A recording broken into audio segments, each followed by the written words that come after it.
It is a project that we've been talking about for years now, restoring the rapids to the Grand River. But after a decade of planning and fundraising, it is actually getting closer to becoming reality.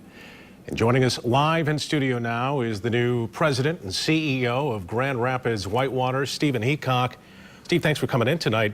New role for you. Oh, it's absolutely a new role, a very exciting one. I did serve on the board, so it's a very natural move, but it's very exciting to be part of this project. Yeah, you made the transition in January at the beginning of the year, so where do we stand? Yeah. You know, a lot of people are curious, where are we at here as far as getting this to happen? We're moving forward, and we're going to start seeing signs of that. So we're in great shape in the fundraising. We're at 74% of the money we need, much of that government, but some of that private, which is very unusual for a project like this, but we're Grand Rapids, so that's how we do things.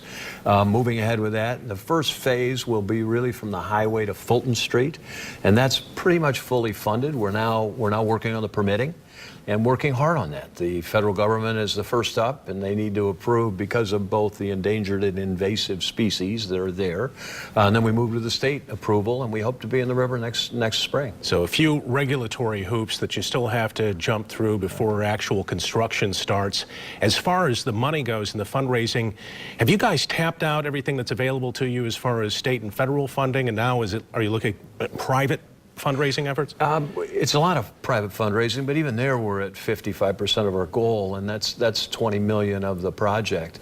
And people come forward every day. People are very excited about this project and understand the nature of it. It initially was about recreation, about putting guys in a kayak and running down the river, which is a great part of it. Still part of it. Yeah.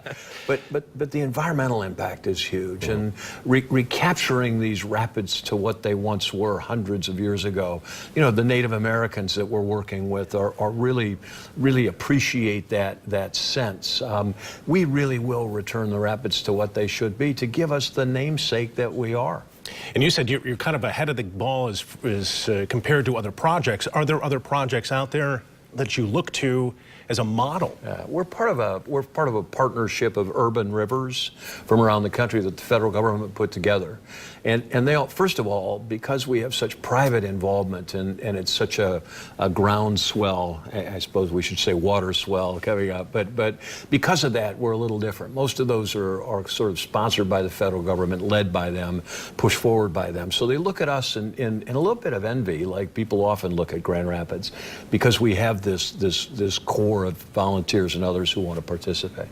2022, did you say? Well, maybe? The first phase. Okay, so the first phase, again, from the highway to Fulton Street, and it's not the huge waving and all that, but it'll be very natural, very beautiful. That hopefully will be done in 2022. The whole project we hope to be done in 2025. That sounded like forever a little while ago. Now it's right around the corner. Not that far away. No, not at all. Steve Heacock with Grand Rapids Whitewater. Thanks for coming in. Oh, delighted to be here. Thank you.